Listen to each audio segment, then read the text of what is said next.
when you are writing a book, you have to force the reader that what is the background. A lot of fine-tuned details you have to write. Right. As an audience or as a reader, how would I react? So if I'm watching a show and from the first scene, bang, I don't know what's happening. I'll be more involved. Okay, this is something not expected. Same like a book. Like, oh my God, what happened? When you create an alternate history, you cannot just brush off the history. You have to keep it as real, but with a twist. I had to keep certain characters which were real. I could not mention names, but समझदार को इशारा काफी है. Any country post World War, if their country's borders have been redrawn, US or Russia's influence was there. It's always there. So it still holds true. It still holds true. I've put it in a way that it's an alternate history, but when someone reads it, it would be like, okay, something makes sense here. Yeah. I would suggest people to just go out and vote, and this is my personal opinion, vote for the MP. Hello and welcome to the Booknerds podcast. As usual, this is Rohan from Booknerds, and this is politics season, and I'm so excited. I've been reading this book called Checkmate, Alok Shah. The author is with us today. It's very interesting and quite different from other books because, it is speculative fiction, and that's where it gets exciting. It is reality, but not really. There's an alternate universe which Alok has explored. Welcome to the podcast, Alok. Thank Congratulations you so much. on the first book. Yes. And you have experimented so much in the first book, so the bar is set high, right? Yeah, you can say that. So very interesting because I always like talking to so many authors over the years. I have become sort of a Buddha in this field now, but veteran, a veteran, whatever you call it. But I always expect authors to experiment, and you have started with a bang. So I'm hopeful that you'll keep on doing this and not stick to one genre, one kind of books. Thank you so much for writing this book. And let's start. Sure. Of course, you were sharing with me earlier, that the inspiration for this came from a series. Yeah. Could you, kind of shed some light on that? Because that is quite rare for authors, right? The run-of-the-mill author will get inspired by an incident or perhaps another book, another genre, another author, how he or she thinks. So why a series and kind of, this is backward looking, right? Not literally, yes, but people are going from books to screen, but you are going from screen to book kind of in terms of inspiration. So, there have been many inspirations. Okay. Let me start.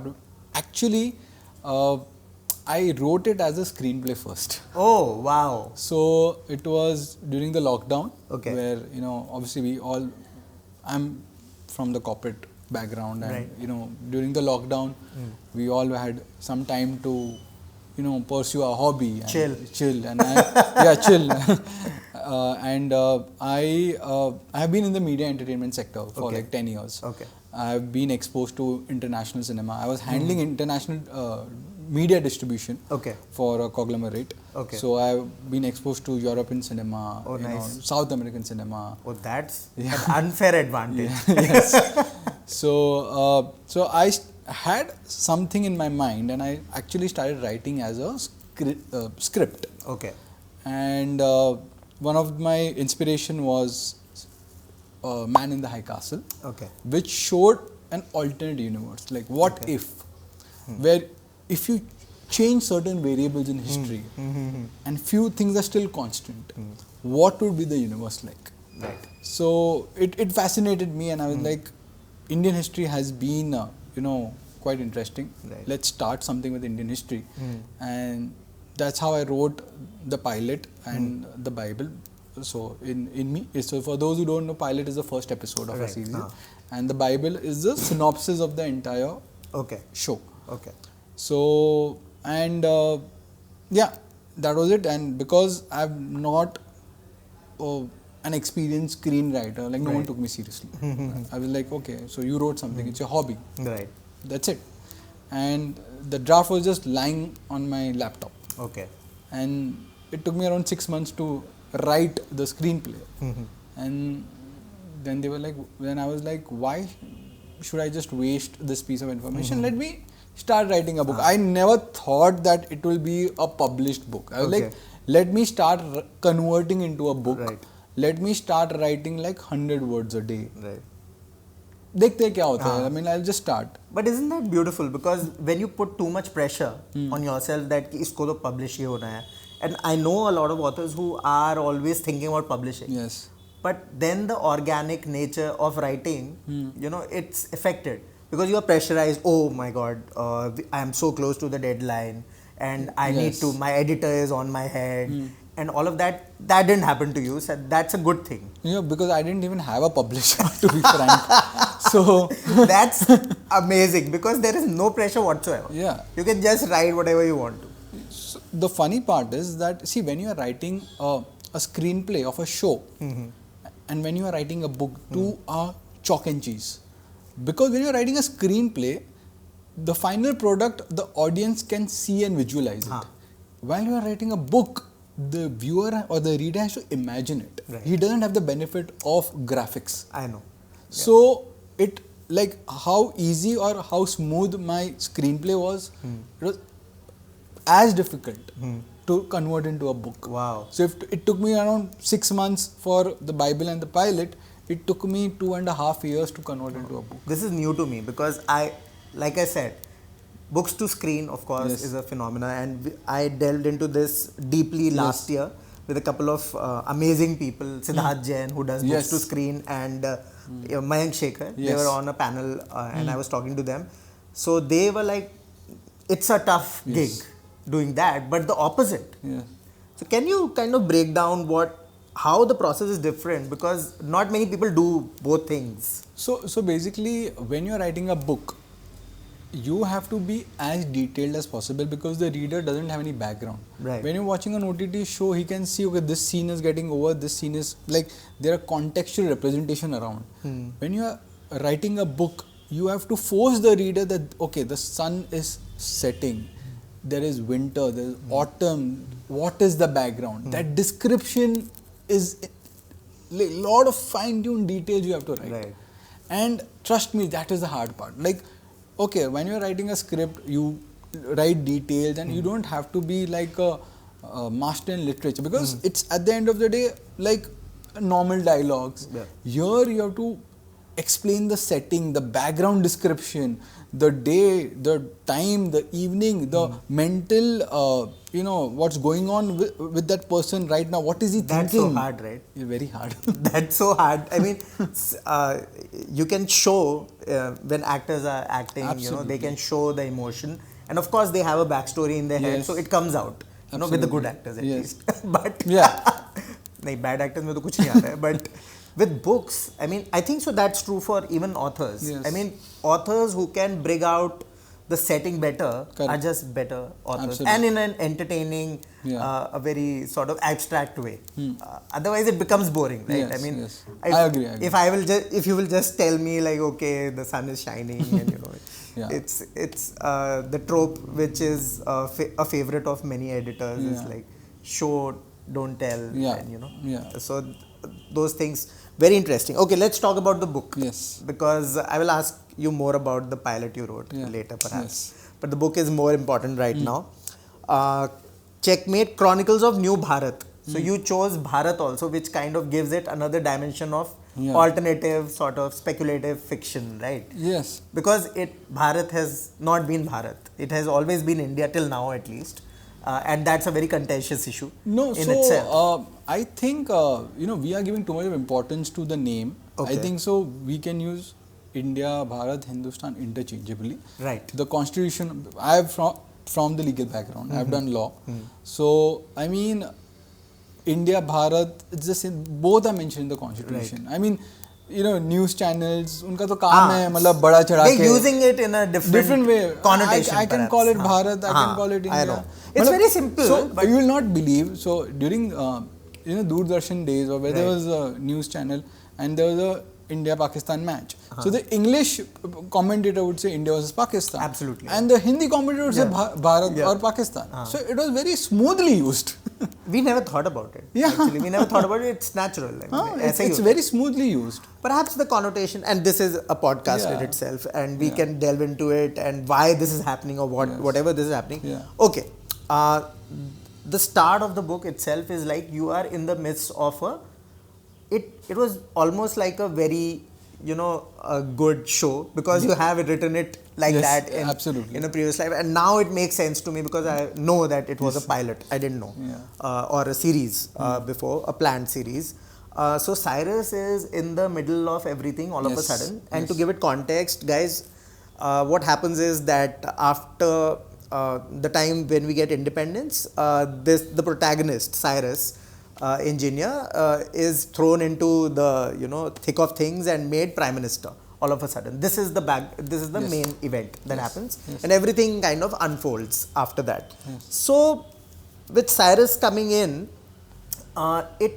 you are putting the reader in the universe right away, and From the get-go. From the get-go, and you are not giving too much context. So how are we supposed to kind of react, or just keep finding things going ahead? So what I've learned, and as I see, it's like as an audience or as a reader, how would I react? So if I'm watching a show and from the first scene, bang, I don't know what's happening.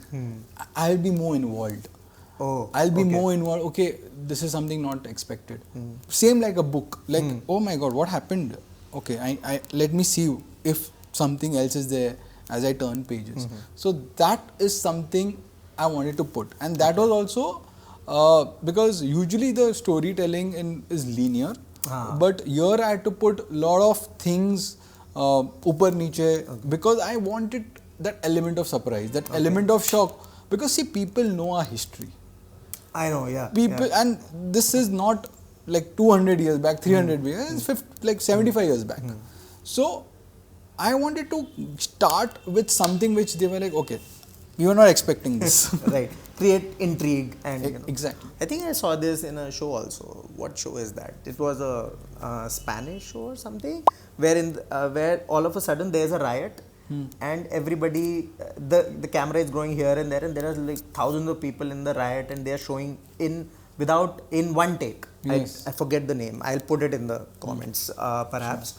But very interesting. That's a new take to book writing at least. I love that. Okay, so there are alternate characters also. So you have named them differently, sometimes not so differently. So can you paint us a picture of who are the main protagonists and what are they doing and what is their purpose, more importantly? See, so when you create an alternate history, you have to have some vision that you cannot just brush off the history. If you have to keep it as real, but with a twist. With certain element of your own imagination, if few things have gone differently. So I had, there are events in my book, like there's a 3rd July meeting, 3rd June meeting, this day meeting, that day meeting, which actually took place. So if 3 or 4 people take one decision, so that decision was finalized. What if they would have taken the next best decision? So the next, it's like, see, in any company, like take an example of any company, they were like, okay, let's manufacture A or B. They were like, okay, let's go with B. We'll focus on B, and for 10, 20 years, they'll focus on B. What if they would have selected A? So I had to keep certain characters which were real because they are integral part of our history. I could not mention names, but समझदार को इशारा काफी है. The description is quite clear whom I am mentioning. Yeah, the description gives it away. Yeah, and also few fictionalized characters also, because at the same time I wanted few surprises. Something like that. Few are loosely based on certain actual events, and few are fictionalized. International events actually took place during those times, but India's role is different, fictionalized. So so I had to create a combination of both. You have also brought in the Palestine, the entire conflict also in there. So it's quite interesting, and I think there could be an alternate sort of universe because every chapter is you have held yourself back, like to delve too much into it. Because then it would make the book like a 500 pager or something like that. You could have easily done that. Though I am writing a sequel, I would say I have thought about a sequel because this book is between 47 to 51, and 51 is when the first election took place, 50-51. So my next sequel would be from 51 to 60 or 65, and the journey of Cyrus would continue. The most interesting chapter for me, I don't know if I'm biased, I've read a bit about it, but the chapter where the princely states are going against, what India wants or Bharat wants, that is something very interesting, because I know you wanted to talk about a certain state, but what's the point? I mean, everybody knows about it. Everybody knows that Hyderabad ne ye problems Junagadh ne kiya. But very interesting. So would you like to talk about that chapter? Yeah, so basically, as I said, after independence, every decision, be it princely states, linguistic division of states, or about international relations, these were the issues which were faced by our leaders. They reacted or acted in a certain way. In few incidents, I've kept it close. In few, I've said, okay, what would be the next best alternative? So, when I was reading between 47 to 51, we had we were a new nation. We had a lot of decisions. One is capitalism, communism. So I would say capitalism, socialism. Second would be reorganization of states. Third would be about princely states. So every of these decisions have been covered in my book. Constitution. There's an entire chapter where the committee is being made, and of course names to asli nahi hai, but that also in itself is a huge kind of it's an entire book in itself. There have been multiple books. So you talked about reading, right? And so you can't write a book like this and not know history. Absolutely. You need to know everything, to the T. You'll be surprised that, see, I'm a student of politics. I'm a student of history. That helps. Yeah. A lot. Because otherwise it becomes very tough for someone who is not really into the subject. So, a few spoiler, if the audience is fine. But I'm still saying it's a spoiler, so you can stop it here. So, when I got access to certain declassified documents, because I have not in India, but when I went to UK, Oxford, and when we talk about partition of India, we only think about three parties: Muslim League, Indian National Congress, and the British. I found out that there's some element of US also was involved. Oh, wow. And that's incredible. Yes, and no one mentions about US role, because 3rd June 1947 was when the Mountbatten Plan was finalized. 2nd June 1947, the UK ambassador, Mr. Lewis or Williamson, he wrote a letter to the US Secretary of State just one day before the Mountbatten Plan was finalized. What is the role of US in this thing? Why was the requirement of him briefing? And these are letters on record. 2nd June he wrote a letter regarding the Mountbatten Plan. So before anyone knew what was going to happen, the US was supposed to know. And see, it was just after World War. There was Russia, US. There was order building. There was a Cold War, new order building. Both wanted an undivided India would be a threat to both. Right. So, I am not saying that this letter is a direct proof, but using the circumstances, I have created a narrative which could be real, which could not be, but there are certain things we need to still question. Right. No, there are. US is always involved in everything. So it can't be that US is not involved in anything. So I'll give you an example. In any post 47, any country which has redrawn its borders, it is an indirect collateral damage because of US and Russia war. Take it North Korea, South Korea. Take it the Berlin Wall. Take it the Hungary revolution of 1956. Take the Czechoslovakia spring of 1968. Take Angola. Take any Afghanistan. So take any Afghanistan country. has always been a crucible. Take any country post Cold War whose border. Take Vietnam. So any country post world war, if their country's borders have been redrawn, US or Russia's influence were there. It's always there. So it still holds true. It still holds true.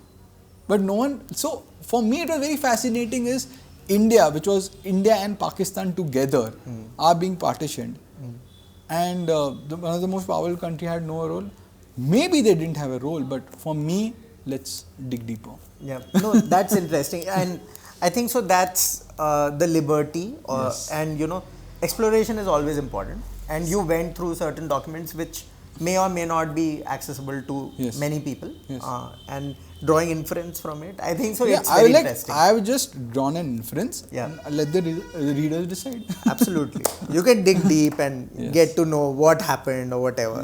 There are so many theories. And this can be one theory. That's why it's an alternate history. I'm not saying. I've put it in a way that it's an alternate history. But when someone reads it, it would be like, okay, something makes sense here.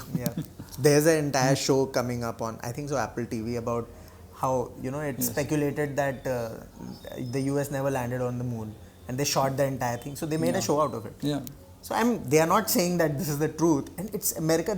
It's happening in America. But the best thing about US, is that they take freedom of speech very seriously. So even like Fahrenheit 9/11 was a movie which spoke badly about the Bush administration, but it was released in US. So openly. So it's incredible how, and I think so, one of the best documentaries. One of the best documentaries. If not the best. It all went downhill after that for the director, but for me it was just that our history books are not enough. If people think that our history book is, people are always about, okay, it should not be left, it should be right, it should not be right, it should be left. Go beyond right and left. Have another perspective.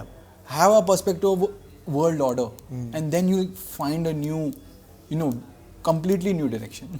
In the election year, a book comes out where I would like to first show the book cover. I have not shown it yet properly. But in this book, guys, the left and right and center, everybody comes together to build a better, future for India. And now, abhi मैं किसी को बोलूँगा ना तो कहेंगे मतलब, are you kidding? Are you high? But isn't that cool that everybody comes together for only one purpose? So I would say we are a Westminster's form of democracy, where we elect MPs. The MPs elect the Prime Minister. Of lately, we have now become a personality driven, like a presidential. Right. So what happened? Sorry to interrupt. I didn't even know, and even my co-founder didn't know who were the candidates in our state, because we didn't care. Because you are voting for a person who is going to be the Prime Minister, but that is not a democracy. That's not the democratic system established in India. That's not the system. It's the Westminster system. And we went for voting and we got confused because of that. So, and I'll give an example. British, like Rishi Sunak, when he puts something in the British Parliament, he has to first convince his MPs. His MP will not just say okay to every bill. The MPs are elected by the constituencies, and there have been debates where his MPs are opposing him, and the few MPs of Labour are supporting him. So it is it's your MP who will be driving. That's freaking awesome. And see, isn't that the ideal scenario? That has to be, because last 3 years, how many prime ministers have changed in UK? Three. Yeah. But the party is the same. Because the prime minister is losing confidence. Wow. That is the democratic system which was originally the plan. And you are talking about the right and the left. You will be surprised that initially they were very I think so they were on the same page for more than one grounds. Land reforms, labor unions, labor rights, left and right were almost on the same page. And they are in the book also, mostly, but some issues, of course, there is debate. See, when you talk about ideology now, there has to be. First of all, we keep talking about left and right. Do you know why it is called right and left? Please explain. So, in 1789, during the French Revolution, in the French National Assembly, those who wanted a change were sitting on the left-hand side of the assembly. Oh. And those who wanted the status quo to continue, or to give more rights to the monarch, or to continue the, I would not say orthodox, but the traditional way of the system or the government was sitting on the right hand side of the assembly. So that's how the right and the left started. It's as simple as that. It's as simple as that. But maybe that has not translated well for the contemporary world, because there is lots of friction because of that. I think so. A better debate, a more civilized debate. Let's not get into debates, but it would result in better decisions made overall. No, and I would say debates are good. Like I was seeing the UK parliamentary proceedings, and in one of the proceedings, the chairman had to resign, was almost about to resign because of an Israel-Palestine debate. Wow, that's incredible. UK parliament. It doesn't have anything to do with with their existence, kind of. But of course, that. So, I don't think so. We should there yet. I think so. What is happening in Indian democracy, and it has been going on since, I would say, Indira Gandhi's time, that it became a personality driven, and not party driven. Yeah. We are a party, like that's why it said so. We are part of the Commonwealth. The Commonwealth, it's you elect an MP, and the MPs have the power to elect a prime minister. You cannot just say, what if few MPs currently say, okay, I don't want this as a prime minister, I want this as a prime minister. It cannot happen in India. But in UK it has happened. Right. That's amazing. But some would say that isn't it better that we don't have anything much to do with the world? We are just concerned with our things. But isn't everything connected? So one will get affected. Like you said, that the Palestine issue created ruckus in the UK. So, I just had an early morning flight, and it's a very popular saying, दबाव के कारण जब भी oxygen कम हो जाता है, पहले अपना मास्क पहने, फिर दूसरों की मदद कीजिए. So, we are being involved in international relations. I'm not saying we are not. But we are a massive, I would say India is similar to European Union. Because it's the diversity, the culture, the people, the population, the demographics are so different that it cannot be possible for everything to go perfectly okay. Absolutely. Yeah. So yes, there are issues, but I think and as election season is going on, yesterday I would suggest people to just go out and vote, and vote for, and this is my personal opinion, vote for the MP. Right. And always believe that. But that's going away very quickly. It's very hard to do that because of the noise and See, there are merits of presidential style of democracy, but we are not that. But that's a completely different system. We are not that. Let's talk about Cyrus, because we haven't, because he's the most important guy in the room and also in the book. Yes. So, how did you kind of, sketch his character? Because I won't ask you the inspiration, because then it will all kind of give away who he is. It was just my figment of imagination. It was like if I was in his place, what would I do? Is he a righteous guy? How is he? I got a sense, but I just wanted to know from you. Now that you have completed the book, and many people have not, you have understood who is he. Yep. Especially after the last chapter. Yes. So, I think so he's like any other person who wants to develop India, who wants to ensure progress of India, but who unfortunately has to be a politician for that. Let me put it that way. Right. But everybody who wants change has to come into the limelight and kind of, dictate, not dictate terms, but make the tough decisions. So, have you seen the season show Designated Survivor? No. See that. Okay. And you will see Cyrus. Oh, nice. सही है. तो Designated Survivor देखेंगे और कौन सा देखेंगे हम Amazon पे? Man in the High Castle. Man in the High Castle देखेंगे और book पढ़ेंगे. Checkmate by Alok Shah. You read the book. Let us know in the comments what are your opinions about all the chapters, because every chapter is so, in a little, short story novella sort of thing in itself, Yes. because it has got a totally different context. There is an earthquake in the book. There are so many elements.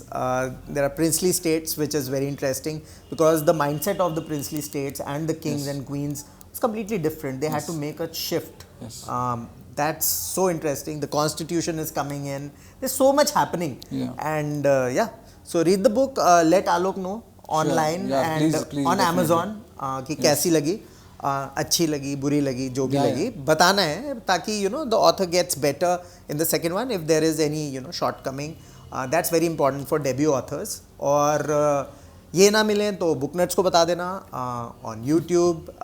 You can find us everywhere on Instagram, Facebook, everywhere. So the book is here. Let us know and of course और किसी podcast के साथ फिर से मिलेंगे. आलोक ने बहुत अच्छी किताब लिखी है और I have read in the genre, so I know that it takes a lot out of you to come up with something like this rather than just plain fiction. It needs a lot of things to go right for the book to come together nicely. And check us out on all social media or happy reading. Yes. See you next time.